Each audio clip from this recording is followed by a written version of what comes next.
E a gente acompanha agora a live desta quinta-feira do presidente Jair Bolsonaro. A vitamina D, bem como o zinco, né? E a imprensa bateu em mim. E agora, matéria de hoje, vitamina D. Estudo associa déficit a casos graves. Então, quem está com déficit de vitamina D... Está comprando mais barato, né? Vendeu mais barato. Mais uma aqui, nós ganhamos aqui. Também, Marinho, você deve se lembrar, lá atrás também, eu falava de que as crianças tinham que ficar em sala de aula. Depois teve a matéria editorial do jornal O Globo, dizendo que foi um crime fechar a sala de aula. Né? E agora estamos vendo as consequências aqui. Né? Total de crianças de 6 a 7 anos que não sabem ler e escrever sobe para 41%. E vai ficar pior, presidente. 2 anos sem aula para essas crianças, dificilmente se recupera isso. Vai levar 10 anos para recuperar, com toda certeza. Uma geração perdida. A gente lamenta isso aí. A inflação também, pessoal. O pessoal me culpa da inflação, né? Inflação na OCDE é a maior em 30 anos. A consequência do fica em casa, a economia a gente vê depois. Estados Unidos hoje, presidente, 7.000% a maior em 40 anos. Em 40 anos. 40 anos. Eu acho que a inflação normal, porque subiu, foi maior do que o nosso normal aqui, na casa de 4.000%, que chegou a 10. Tá? Mas, vocês podem ver o trabalho do governo federal. Estados batem recorde com a arrecadação de ICMS em 2021. Estados, em especial, ICMS dos combustíveis. Lá atrás, tá, eu entrei com uma ação junto ao Supremo Tribunal Federal para fazer cumprir uma emenda constitucional de 2001, que diz a emenda que o valor do ICMS tem que ser um valor nominal, né? E para todo o Brasil. Então falta aí regulamentar isso aí, pedimos socorro ao Supremo, está indo para o 5º mês e a ministra Rosa Weber, que é relatora, não despacha isso daí. E por que eu entrei? Exatamente por causa disso aqui, ó. Os estados estão lucrando e muito com ICMS dos combustíveis. O valor do PIS/COFINS, que é o Imposto Federal, está congelado desde janeiro de 2019. Por exemplo, a gasolina está alto, né? R$7 a gasolina, está em 69 centavos da nossa parte. Tá? O PIS/COFINS. Já o de governador está em média 2,10, porque está em média 30% do valor final da bomba. Hoje entrei em contato com o Ministério da Justiça para que a nossa SECOM, que está atrasada no tocante a isso, comece a entrar com ações contra estados. E quando se fala em média 30%, tem estado que vai 28%, 32%, mas vamos falar 30%. É 30% do valor da bomba. Então o valor da bomba já está incluído o preço da Petrobras, está incluído o imposto federal, então o PIS/COFINS incide transporte. O PIS/COFINS incide em cima do imposto federal, o PIS/COFINS, o ICMS incide em cima do frete, incide na margem de lucro. Agora acredite, Marinho, se eu não me engano, nas últimas 5 semanas, o álcool tem caído de preço. Você viu baixar o preço na ponta da linha? Não baixou o preço. Agora, baixou, eu não tenho certeza aqui, mas aproximadamente 40 centavos. Não baixou o preço, mas se aumentar um centavo amanhã, vai ser aumentado na ponta da linha. Por quê? O dono do posto não pode reduzir, porque o ICMS do álcool é cobrado em cima do valor médio na ponta na ponta lá, que é na bomba. Então, se ele diminuir, ele vai ter prejuízo. Tem que o Estado, em comum acordo, diminuir. O Estado não faz isso. Por isso, tá, que o Estado bate recorde com a arrecadação de ICMS em 2021. Presidente, só em gasolina houve um aumento de 30 bilhões de reais de 2020 para 2021, a mais no ICMS dos estados. 30 bilhões a mais. O nosso só tem aumento de arrecadação se aumentar a venda. O nosso está congelado desde... E olha só, tinha uma inflação de 10% agora. Podia aumentar de 10%. Mais 7 centavos, né? No litro aí da gasolina. Em vez de 69, passar para 76. Né? A gente não faz isso. A gente busca uma maneira de sempre atender o consumidor. Momento difícil. E teve estado, como São Paulo, que aumentou o percentual do ICMS. Rapidamente acabar com a economia aqui, né? Mercado se recupera, notícia do Globo, olha como é que é a imprensa. Mercado se recupera com 35 bilhões de estrangeiros, né, dinheiro que veio de fora, né? Daqui, commodities, né? Sustentam a retomada, mas, segundo, sempre tem o mas, né? Economistas veem risco nos próximos meses. Importante que a economia está indo muito bem. Olha os Correios bem administrados. Te fala como estatais, né, eram administrados. Olha os Correios aqui. Reduz empréstimo do SEDEX, né, para 426 cidades. E mesmo assim, o ano passado não chegou para a gente ainda, mas extraoficialmente, o lucro do Correio foi de 1,5 bi do ano retrasado para 3 bilhões do ano passado, mesmo, né, não aumentando as suas tarifas e também diminuindo o preço de outros serviços. Isso chama-se boa administração por parte do governo federal. Uma última aqui, Marinho, para começar a conversar contigo. Olha a matéria maldosa aqui. Polícia Federal faz operação contra fraude de documentos do Exército para venda e porte de armas. Olha, quem pediu essa investigação, e ela foi feita em conjunto, foi o próprio Exército Brasileiro, pediu para a Polícia Federal para que pudesse, então, em conjunto, né, trabalhar para ir atrás de quem estava fraudando documentos lá no SFPC, que é o Serviço de Fiscalização e Produtos Controlados. A PF pode fazer uma operação sozinha? Pode. Mas nesse caso nós pedimos a investigação. Agora dá a entender aqui na matéria do Jornal O Dia, né, que a Polícia Federal foi para cima de corruptos do Exército Brasileiro. Pode haver corrupção no Exército? Pode haver, né? São seres humanos que estão lá. Se houver, nós vamos colaborar na investigação, como nós plotamos aqui e pedimos o apoio do Exército, da Polícia Federal, para pegar esse pessoal aqui que estava aí fraudando, né, documentos de CACs. Marinho, vamos lá, Marinho. Nos últimos 2 dias estivemos no Nordeste. O que nós vamos fazer no Nordeste, Marinho? Presidente, nós fomos lá entregar a transposição do eixo norte, né, que era um dos 2 eixos da transposição do São Francisco. E eu quero lhe dizer que foi um momento assim diferente para quem mora naquela região, né? O eixo norte trouxe a água de Pernambuco para o Ceará, do Ceará para a Paraíba, da Paraíba para o Rio Grande do Norte. São os 4 estados do Nordeste Setentrional que passam a ter a funcionalidade, vão ter acesso às águas do São Francisco. E tudo isso feito no seu governo, tá, presidente? A partir de março de 2020 é que a água sai de Pernambuco, lá em Cabrobó, e vai até o Ceará. Jati, o senhor esteve lá, né? De Ceará nós fomos a Paraíba, o senhor esteve lá também, inaugurando aquele último trecho físico do canal, entre Engenheiro Avires e Caiçara. E ontem nós vimos naquela festa maravilhosa, né, onde o povo do Nordeste nos abraçou o senhor, agradecendo aí a chegada das águas no Rio Grande do Norte. Agora, uma pergunta para você, já que você acaba da peste da região ali, né? No último dia tivemos em Caicó e Jardim de Piranhas. Isso. Eu fiquei assustado com a quantidade de pessoas na rua. Tu já viu tanta gente na rua assim, nessa região? Nunca tinha visto uma manifestação popular tão intensa. As pessoas vieram de várias partes ali do estado, mas principalmente da região do Seridó. Foi uma festa cívica maravilhosa, presidente. Foi emocionante. Não tem preço você assistir a chegada das águas, né, para quem realmente necessita. Nós aqui estamos aqui no Centro-Oeste, eu sou aqui do Sudeste, né? O pessoal mais do Sul não somos acostumados com falta d'água, muito menos a região Norte. Falta d'água é o Nordeste. E falta d'água não é para lavar roupa, não, muitas vezes é para beber mesmo, tá? E a gente vê a alegria dessas pessoas, isso não tem preço, é a satisfação do dever cumprido. E essa obra começou lá atrás, né? O projeto com Dom Pedro, isso mesmo? Presidente, isso começou em 1840, né? Quando Dom Pedro recebe uma reivindicação do intendente do Crato, no Ceará. Ele pediu, né, para canalizar as águas do Rio São Francisco. Então isso é uma discussão muito antiga, né? Tá. E depois também, como no governo do PT, começou a ser feita a obra, né? Uhum. E era para acabar em 2010. 2012, né? Depois passaram para 2012. Isso, aí depois jogaram para 2016, 2015. A obra quando começa, presidente, eram 4 bilhões de reais e a ideia era terminar em 4 anos, né? Depois ela foi reajustada para alguma coisa como 8 bilhões. A discussão hoje que está estabelecida é de que o PT teria feito 95% da obra, né?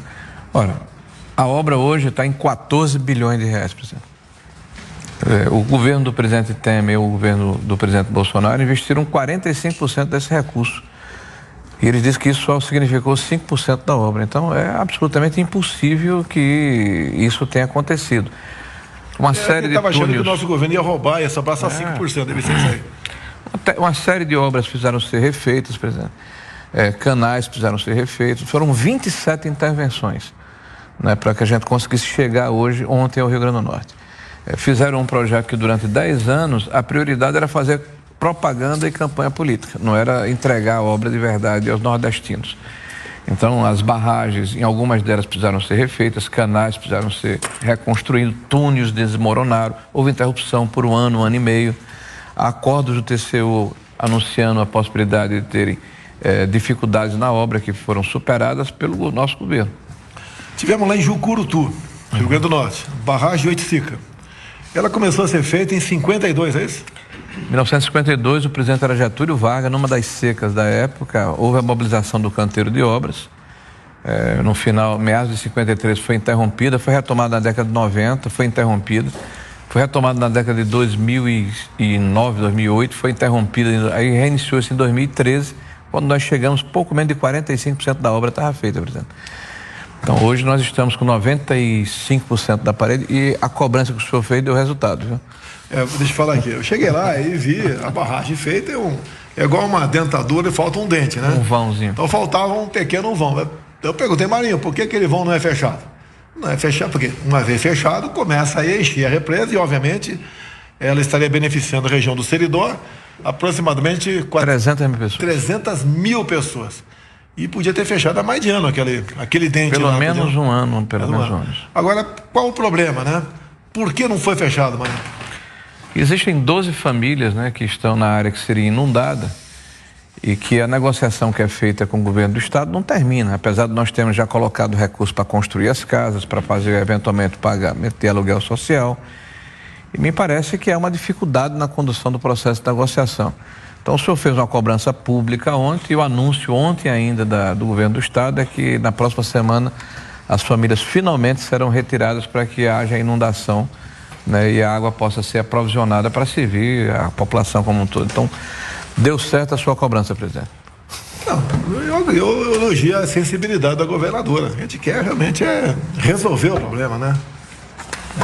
Nós gostaríamos que essa obra tivesse sido concluída lá atrás. Exatamente. Foi. Só o governo do senhor colocou lá 300 milhões de reais. Presidente. Já que tem um cara aí cobrando aí, tem um cara cobrando da gente aí a paternidade da obra, né? Quero fazer uma comparação aqui. Já fiz em outros momentos, quero repetir aqui, para mostrar para vocês como esse Brasil é rico e como se desvia dinheiro do Brasil. Então, já tive aqui presente com o presidente do BNDES, da Caixa Econômica, lá no Rio de Janeiro com os diretores da Petrobras, né? Então, tudo que eu vou falar aqui se refere a 2003 até 2015, a administração do PT. Isso aqui, quero levar em conta aqui, dinheiro desviado ou projetos mal feitos, ou investimentos em locais onde não tínhamos retorno. Endividamento, etc., roubo, desvio da Petrobras, 900 bilhões de reais. Aqui tem uma cota aqui em cima da intervenção, né, em cima do preço do combustível, que agora todo mundo está pagando aí. 900 bilhões da Petrobras, 500 bilhões do BNDES, 45 bi da Caixa. Tem a Lei Rouanet aqui que está sendo auditada, em torno de 13 bilhões de reais, ou seja, em torno de 1,5 trilhão de reais. Daria para fazer 100 transposições do Rio São Francisco. Então, por que não foi feito? Olha, 100 transposições do Rio São Francisco, só com usado, né? Mal usado por parte de algumas estatais. Então, o Brasil é um país fantástico. Nós praticamente zeramos a corrupção em nosso governo. Repito, se aparecer, a gente vai colaborar nas investigações, mas concluímos 3 anos sem denúncia de corrupção em nosso governo. Marinho, vamos lá, Marinho. Água no Nordeste, Marinho. Logicamente, os grandes canais, o eixo norte foi concluído. Isso. O outro eixo é o leste. Falta muito para concluir? Não, o leste foi concluído no governo do presidente Temer. Se você me permite, presidente, Quando o governo muda em 2016, maio de 2016, apenas 15% dos canais tinham funcionalidade. Eles só dizem que tem 95% da obra, mas só 15% funcionava. Então foi o governo do presidente Temer que levou a água até Campina Grande. Houve uma crise hídrica em 2017. Então concluiu o eixo leste. Nós concluímos o eixo norte. A água ainda estava lá em Cabrobó. Agora tem uma coisa engraçada, é importante que as pessoas saibam disso. Quando o projeto foi apresentado em 2007, o projeto original, não eram 477 quilômetros, presidente, eram 699, 700 quilômetros. Em 2013, sem satisfação para a sociedade, eles retiraram mais de 200 quilômetros do projeto, que eram os canais do Apodi, que eram os canais do Agreste em Pernambucano, e era o canal do Salgado lá no Ceará. O que é que o seu governo fez, presidente? Retomou esses canais, porque não adianta você ter os eixos com as águas e você não ter a capilaridade para a água chegar à população. Foi o seu governo que concluiu, presidente. No ano passado, o senhor foi lá inaugurar o canal do Agreste, uma obra em que houve um investimento de 1,6 bilhões de reais por parte do nosso governo e beneficia 2 milhões de pernambucanos. Nós fizemos a licitação e já iniciamos o canal do Apodi, que serve tanto a Paraíba como o Ceará como o Rio Grande do Norte. 700 mil pessoas serão beneficiadas, uma obra de 1 bilhão de reais. E começamos a licitação do ramal do Salgado.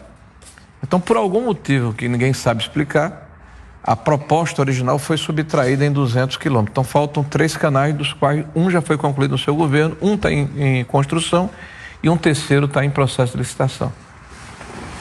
Olha, só quem realmente comparece a um ato como esse sabe do que aconteceu lá. No último evento, talvez umas 10 mil pessoas lá. Mais, 15 mil pessoas. Eu fui lá para o meio do povão, né? Realmente, eu disse até que o senhor era doido. Você ser recebido dessa maneira não tem preço. E as cores também que mudaram, né? Estão mudando cada vez mais no Nordeste. Deixa a foice e o martelo aí nos panos vermelhos, entra o verde e amarelo. Cid, manda. Boa noite, presidente Bolsonaro. Boa noite, ministro Rogério Marinho. Ministro, quais serão as mudanças no quadro eleitoral do Nordeste provocadas pelas obras da transposição do São Francisco? Obrigado. Presidente, eu fiz uma comparação, Augusto, presidente, fiz uma comparação ontem. Eu sou nordestino, assim, me emocionei muito, inclusive, agradeço muito a oportunidade que o senhor me deu de ser ministro do desenvolvimento regional nesse momento, que é uma ferramenta de transformação na vida das pessoas. Para mim foi maravilhoso, foi uma oportunidade única. E na década de 60, presidente, a energia elétrica no meu estado era óleo diesel motor. E ela era interrompida às 10 horas da noite. E no interior do estado, isso nos centros mais melhores, né? No interior do estado era bico de lamparina, era gás. Chegou a energia lá de Paulo Afonso. Quando chegou a energia de Paulo Afonso, mudou a vida do estado. Então a chegada das águas do São Francisco, no meu estado, no Ceará, na Paraíba, em Pernambuco, eu posso comparar essa mudança que ocorreu na década de 60. É uma mudança radical. Agora, claro que ela se inicia e vai ter um processo de maturação. Então, quando eu disse até aqui brincando que o senhor é meu doido nesse processo, o senhor se joga nos braços do povo, né? E o povo lhe conhece. E as pessoas que lhe conhecem passam a ter por você uma admiração, porque ele conhece pela televisão, ele conhece pela mídia e muitas vezes de uma forma pejorativa. Então vem a simplicidade, vem a sua empatia, a sua vontade de mudar. Então, Augusto, a transposição vai mudar radicalmente o Nordeste brasileiro, e o fato de que este governo levou a sério a transposição, né, deu foco, deu condição para que acontecesse. Em apenas 3 anos, nós entregamos a obra sem enrolação. E isso certamente vai fazer diferença lá. Augusto, a questão eleitoral é em função do teu trabalho. Nós temos que mostrar serviço agora. Acabamos um evento nesse momento, onde foi anunciado a renegociação dos fiéis. Ou seja, a partir do dia 7 do próximo mês, online, né? A garotada aí, sem sair de casa, pode buscar a renegociação dos fiéis. São mais de 1 milhão de jovens que poderão buscar essa renegociação, com desconto de até 92%. Isso já tirando fora juros, correção monetária, multas, etc. E poderá, que vai sobrar 8% disso, a renegociação pode ser feita, né? Inclusive parcelando isso aí. Vai ser julgado, por exemplo, influencia ou não ações como a desobrigatoriedade da prova de vida junto ao INSS. Era comum a gente ver pessoas bastante idosas sendo colocadas até numa carroça, numa van, numa maca, para ir fazer uma prova de vida física. Isso acabou. Tem 11 aplicativos onde a pessoa pode fazer essa prova de vida. Um desses aplicativos é a questão eleitoral. Se o elemento foi votar naquele ano, ele não precisa fazer a prova de vida, né? Então, facilidades. Você pode ver, ano passado, prorrogamos para 5 anos a isenção de IPI para taxistas e pessoas com deficiência. E foram incluir também as pessoas com deficiência auditiva, né? Nós aqui também sancionamos a desoneração da folha. 17 categorias foram beneficiadas com isso daí. O DPVAT, né? O DPVAT foi lá para baixo, apesar de um senador do PSOL, agora mudou para a rede, né? Lá do Amapá, querendo que se cobrasse integralmente. Teria muito a falar sobre o DPVAT aqui. Não é o caso a gente entrar nessa área. Quem sabe um dia a gente conversa sobre isso aqui, o povo entendeu o que era feito com essa grana. Então, o que de errado acontecia lá. E por que esse senador quis fazer com que o DPVAT voltasse a ser cobrado, Cid, no valor aí que era cobrado antigamente. Ações, a carteira de habilitação. O Congresso não nos atendeu em tudo que nós queríamos, mas quem tem até 50 anos de idade, a carteira vale por 10 anos. Vamos entrar com o projeto, já acertei com o Tarcísio, para tentar passar para 75 anos, uma nova oportunidade do Congresso. Então, decidir essa questão, para que renovar a carteira agora, né, de 5 em 5 anos para quem tem mais de 50.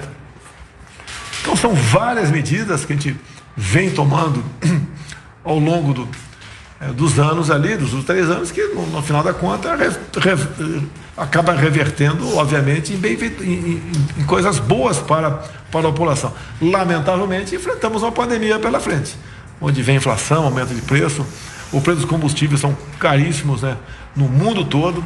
Só na Europa, a energia elétrica subiu mais de 300%, o gás também em torno de 400%. E nós temos que enfrentar desafios, fazemos o possível. Tem uma proposta de emenda à Constituição de autoria de um parlamentar, se não me engano, do Rio de Janeiro, nos dando a possibilidade, o governo federal e estaduais, renunciar à receita, né? Diminuir o imposto, o ICMS, o PIS/COFINS, né? Sem que nós tenhamos que buscar aí uma fonte alternativa para aquela renúncia de receita. E eu tenho certeza que vai passar, acredito, por unanimidade na Câmara e no Senado. Não é uma obrigação de zerar ou diminuir imposto, mas dá ao presidente da República e aos governadores a chance de diminuir imposto.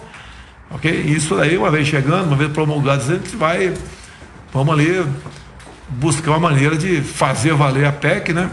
E atender a população. Afinal de contas, o preço do combustível está altíssimo, em especial do óleo diesel. Outra pergunta. Boa noite, presidente Bolsonaro. Boa noite, ministro Marinho. Ministro, o senhor é um dos 11 ministros que o presidente mencionou nos últimos dias que vão ter que deixar o governo para concorrer nas eleições. E o senhor já sabe a qual cargo vai se candidatar? Obrigado, boa noite. É o Zé Maria, né? Vitor Brown. Ok. Bom, Vitor, nós estamos conversando aqui com o presidente e somos hoje pré-candidato ao Senado da República. Se tudo der certo, a nossa ideia é manter essa postura e sermos pré-candidato lá no nosso estado a senador. Antes de passar para outra pergunta, só curiosidade, né? IFAM. Está lá o nosso ministro, o Gilson, né? Lá de Pernambuco. Também vai se desincompatibilizar, deve ser candidato ao Senado pelo estado de Pernambuco também. Mas o IFAM gastava 6 milhões por ano de aluguel. Pegamos um prédio nosso, 0, né? Então a gente vai cortando despesas, parece que não é muita coisa, né? Perto do orçamento não é muita coisa. Vai juntando, né? A gente vai juntando. E como o palavrão que eu falei lá em Jardim de Piranhas, quando eu disse lá que nós descobrimos por ocasião da transição um contrato, né, da FUNAI para ensinar índio a mexer com Bitcoin no valor de aproximadamente 50 milhões de reais. Isso aí é um palavrão lá que é inconcebível, né? Eu não sei mexer com Bitcoin. Sabe mexer, Marinho? Não. Sabe mexer com Bitcoin? Acho que Pedro ali sabe. Eu acho que Pedrão, sabe, Pedrão? Pedro sabe da Caixa, não tem que saber. Hélio, sabe, Hélio? Carla Zambelli? Não. Felipe Barros, João Roma. Jorge sabe. Deixa eu ver aqui. Jorge Tilápia Safe. Mário Frias, sabe? Mário Frias, ninguém sabe mexer com Bitcoin, né? E alguém quer aprender a mexer com Bitcoin? Mas tem muito índio que quer, né? Com toda certeza. Segundo a FUNAI do passado. Então, só tem um palavrão, aqui não dá, realmente. O desvio, né? Não era grande desvios, é com o pessoal do PT lá em cima, mas embaixo também era uma peneira o gasto no Brasil com as mais variadas coisas. Sempre digo aqui, até o Gilson falou pra gente, para a questão da transição, né? Foi feita uma consulta a uma empresa se numa cidade da França caberia ou não um local lá, uma casa, né, para divulgar o turismo no Brasil. A resposta foi meia lauda, não era conveniente. Preço no trabalho, 5 milhões de reais. Cid, bora aí. Assinatura cara danada por 5 milhões de reais. Boa noite, presidente Bolsonaro. Boa noite, ministro Rogério Marinho. Ministro, gostaria de ouvi-lo sobre o que o ex-presidiário Luiz Inácio Lula da Silva disse em relação à transposição do Rio São Francisco. Ele afirmou que a obra é uma herança do governo dele e não um feito da administração do presidente Jair Bolsonaro. Boa noite. Bom, primeiro a obra pública não tem dono, né? Eu acho que o ex-presidente, ele precisa entender isso se ele quer voltar a ser presidente. Eu acho que essa confusão entre o público e o privado foi o que gerou uma série de problemas na administração dele, né? Para ele e para o partido dele, né? Então, a primeira coisa é distinguir as duas situações. Depois a gente recebeu a orientação do presidente de respeitar o contribuinte brasileiro e retomar as obras paralisadas. O Brasil sempre foi um grande cemitério de obras inacabadas.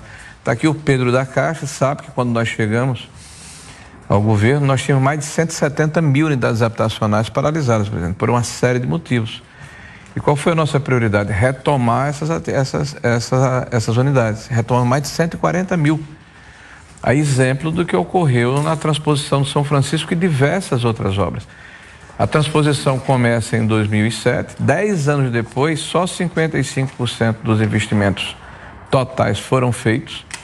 Uma série de problemas foram encontrados na obra. Apenas 15% da obra tinha funcionalidade. Funcionava de fato. Então, nós nos debruçamos em realmente concluir essa obra. E uma coisa muito importante, presidente, não interessa se uma obra está ali, se foi iniciada por esse ou aquele governo. O que o presidente nos orientou foi que nós terminássemos a obra. E nós fizemos isso. No caso do Eixo Norte, a água sequer havia saído de Pernambuco, que é o estado doador. Então foi no governo do presidente Bolsonaro, é bom repetir isso, que as águas chegaram no Ceará. Foi no governo do presidente Bolsonaro que as águas foram para Paraíba. E foi no governo do presidente Bolsonaro que as águas chegaram no Rio Grande do Norte. Então, de fato, nós concluímos uma obra que pertence aos nordestinos e ao povo brasileiro e com certeza não pertencem ao ex-presidente Lula e nem a qualquer outro político. Acho que isso tem que ficar claro. Deixa eu aproveitar e elogiar o presidente Lula. Parabéns, Lula. Obras no exterior, com dinheiro do povo brasileiro, nenhuma deixou de ser concluída. Olha o posto de Mariel em Cuba, metrô de Caracas, 3 hidrelétricas, nós com problema de energia elétrica, 3 hidrelétricas concluídas pelo governo do PT. Nenhuma obra deixou de ser concluída fora do Brasil. Parabéns, Lula. Deixou o esqueleto aqui dentro. E o pior, né, presidente? Com as garantias que foram dadas, né? Uma das garantias está bastante batida, né? Cuba, por exemplo. O que Fidel Castro assinou lá embaixo, lá, o ministro da Fazenda do Fidel Castro lá embaixo, que se o Brasil não pagasse, se eles não pagassem a conta, pagariam charutos. Agora, como regra, o fiador desses empréstimos era o próprio Tesouro. O que é o Tesouro? É você que paga imposto. Tanto é que a Venezuela, eu lembro, como parlamentar ainda,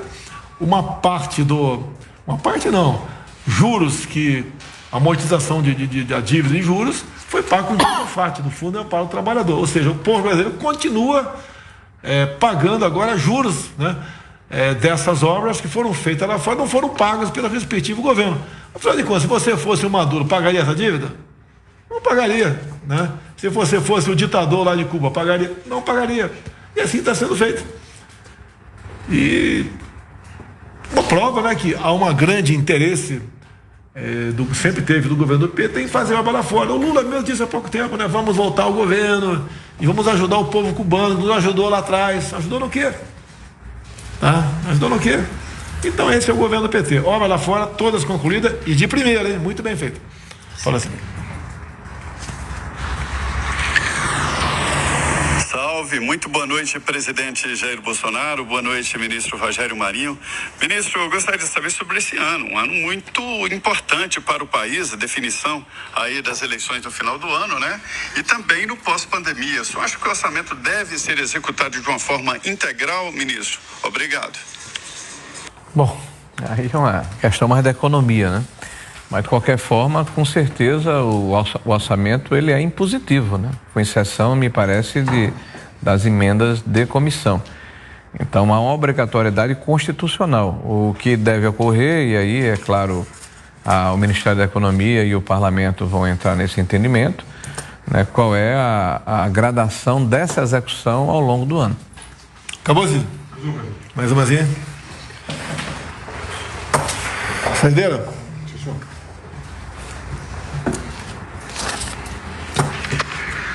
Boa noite, presidente Bolsonaro. Boa noite, ministro Rogério Marinho. Ministro, o senhor é um parlamentar que conhece bem o Congresso Nacional. Nesse momento, o meio político acredita no favoritismo atribuído ao Lula para a eleição presidencial? Obrigado. Olha, o que existe hoje é uma narrativa muito bem feita por uma boa parte da imprensa brasileira, né, que quer fazer crer que existe esse clima de já ganhou. Mas quem conhece a política sabe que treino é treino, jogo é jogo. Eu estava aqui participando aqui da live com o presidente. A população brasileira certamente vai se lembrar do que ocorreu em tempos pretéritos, né, no tempo passado, né? O governo do PT, que é o contraponto a esse governo que nós fazemos parte, se notabilizou pelo assalto literal ao erário público, né? Basta ver aí o tamanho dos desvios que foram identificados, né? O aparelhamento feito por um partido político na máquina estatal e o prejuízo que isso causou à população brasileira como um todo. Então isso certamente vai voltar à tona por ocasião das eleições e aqueles que se esqueceram desses fatos vão ser lembrados. Eu não tenho nenhuma dúvida que vai ser uma eleição bastante competitiva, bastante acirrada, mas que no final a verdade vai prevalecer. Vamos falar em números aqui, coisa rápida, né? Que número não dá como pra gente distorcer. As nossas mídias sociais aqui, Facebook, YouTube, Instagram e TikTok, 50 mil. Pingo nos Is e Jovem Pan News, 140 mil. Então, arredondando, né? 190 mil pessoas estão assistindo aqui. E para vocês que estão assistindo, quero fazer a propaganda agora do site do PT.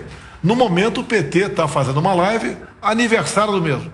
1.200 pessoas assistindo, contra 190 mil por lá de cá. Isso dá 100, 150 vezes. Então, o líder das pesquisas, com 50%, tem 50 vezes menos assistindo a live dele do que a live nossa. É uma prova concreta que isso é uma farsa. As pesquisas realmente não batem com a realidade. E todo mundo sabe o que está em jogo, né? E todo mundo sabe onde aperta o seu calo e todo mundo sabe do que tem que desconfiar. Mais do que desconfiar, nós temos que algumas coisas resolver até as eleições. Isso serão resolvidas brevemente, pode ter certeza, no tocante a isso aí.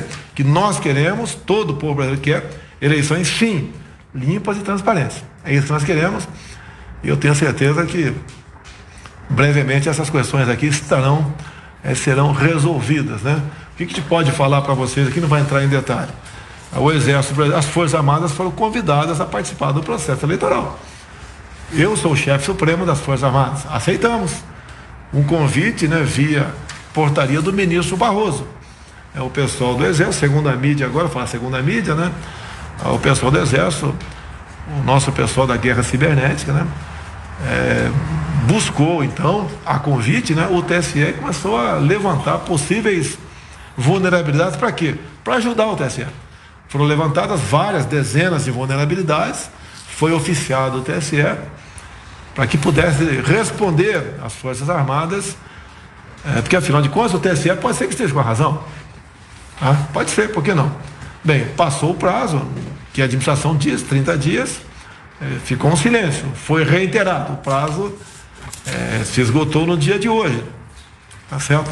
E isso está na mão do ministro Braga Neto tratar desse assunto, e ele está tratando desse assunto e vai, com toda certeza, aí entrar em contato com o presidente do TSE para ver se o atraso foi em função do recesso, não foi, se a documentação vai chegar, e daí as Forças Armadas vão analisar isso aí e vão dar uma resposta. Que nós queremos, eu tenho certeza que o TSE também quer, né? Tenho certeza disso, eleições limpas, transparentes e realmente eleições que possam ser auditadas.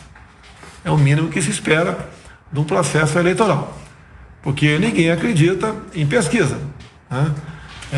Não é porque 2018 aconteceu aquilo, eu tenho uma opinião sobre o que aconteceu, mas não vou mentir minha opinião agora, não quero polemizar nada, eu quero colaborar com o processo democrático, é minha obrigação, é de todos os 7 do TSE, é de qualquer cidadão brasileiro colaborar com a transparência dessas questões, né? E essa questão, eleições limpas, né? Auditáveis, contagem pública de voto, isso, todo mundo quer isso daí.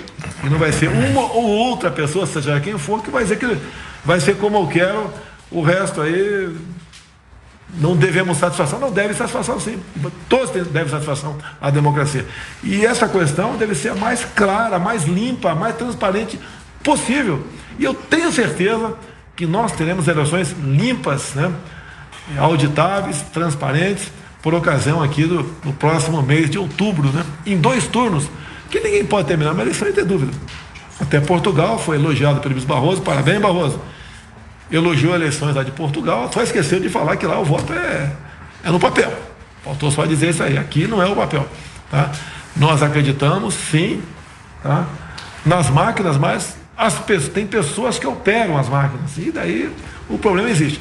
Pode ter certeza, como chefe supremo das Forças Armadas, as mesas estão colaborando, como colaboramos até agora, né? Levantando possíveis vulnerabilidades do sistema eleitoral. E o que nós queremos? Vamos ter eleições limpas, transparentes, auditáveis, de modo que acabando a eleição, senhor ministro Barroso, ninguém tenha dúvida do resultado final. É isso que vai acontecer no Brasil, pode ter certeza, a obrigação minha, é tua, é de qualquer cidadão brasileiro. Mais alguma coisa? Augusto Nunes, equipe, muito obrigado. Quem estiver assistindo aqui, bota ali no 576. Quem tiver a TV por assinatura em casa, 576. Quem não tiver no teu telefone, entra lá no Google, bota Pingo nos Is, aí você clica ali e assiste o programa todo dia, né? Como pode assistir agora o final do programa, onde críticas, né, comentários são feitos sobre o que aconteceu aqui. Nós vamos acompanhar aqui do lado, aqui na TV a cabo aqui, e o que couber a nós, porventura, se justificar ou se desculpar de alguma coisa ou acrescentar na próxima live, nós faremos. Então, obrigado Jovem Pan, obrigado Augusto Nunes e seu time aí que participa desse programa Pinga nos Is.